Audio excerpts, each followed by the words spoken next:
Anggaran pendapatan dan belanja daerah atau yang sering kita sebut dengan APBD merupakan instrumen utama dalam pelaksanaan fungsi pemerintahan, pembangunan, dan pelayanan kepada masyarakat. Pengelolaannya dilaksanakan melalui tahapan yang telah terstruktur, sistematis, dan berlandaskan prinsip-prinsip tata kelola keuangan yang baik, yang selanjutnya dijabarkan dalam rangkaian proses penganggaran daerah. Yuk mari kita simak sama-sama tahapannya. Tahapan dimulai dari penyusunan rencana kerja pembangunan daerah atau RKPD yang merupakan bagian dari fungsi perencanaan pembangunan daerah yang dilaksanakan oleh Badan Perencanaan Pembangunan Daerah sebagai dokumen perencanaan tahunan yang memuat prioritas pembangunan daerah, hasil musyawarah perencanaan pembangunan, serta sinkronisasi kebijakan pusat dan daerah. RKPD menjadi pedoman dalam penyusunan rancangan kebijakan umum anggaran dan prioritas plafon anggaran sementara yang selanjutnya disepakati antara Gubernur dan DPRD untuk menjadi dasar dalam penyusunan APBD. Berdasarkan KUAPPAS, perangkat daerah menyusun rencana kerja dan anggaran Satuan Kerja Perangkat Daerah atau yang disingkat RKA SKPD yang memuat rincian program, kegiatan, subkegiatan, dan indikator kinerja.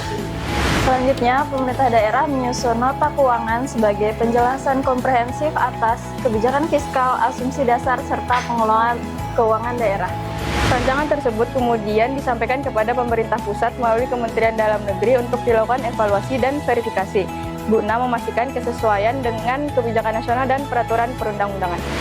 Hasil evaluasi Kemendagri nantinya menjadi dasar penyempurnaan dokumen anggaran sebelum memasuki tahapan pembahasan terakhir dan persetujuan bersama menjadi APBD. Seluruh dokumen tersebut dibahas dalam rangka penyusunan rancangan APBD dan dilakukan pembahasan bersama DPRD untuk mendapatkan persetujuan bersama sebagai fungsi dari pengawasan dan penganggaran. Setelah ditetapkan menjadi peraturan daerah tentang APBD, dokumen tersebut dijabarkan ke dalam DPA atau dokumen pelaksanaan anggaran sebagai landasan hukum untuk pelaksanaan kegiatan oleh perangkat daerah. Pada tahap pelaksanaan, seluruh program dan kegiatan dijalankan sesuai dengan DPA, mengedepankan efisiensi, efektivitas, akuntabilitas, dan transparansi dalam penggunaan anggaran.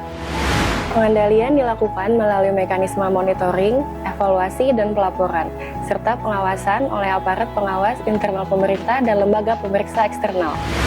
Sebagai implementasi prinsip transparansi, informasi penganggaran semua disajikan secara terbuka sehingga dapat diakses oleh masyarakat sebagai bentuk pertanggungjawaban pemerintah. Melalui siklus penganggaran yang terencana dan transparan, pemerintah daerah memastikan Bahwa setiap rupiah memberikan nilai manfaat Yang optimal bagi pembangunan dan kesejahteraan masyarakat.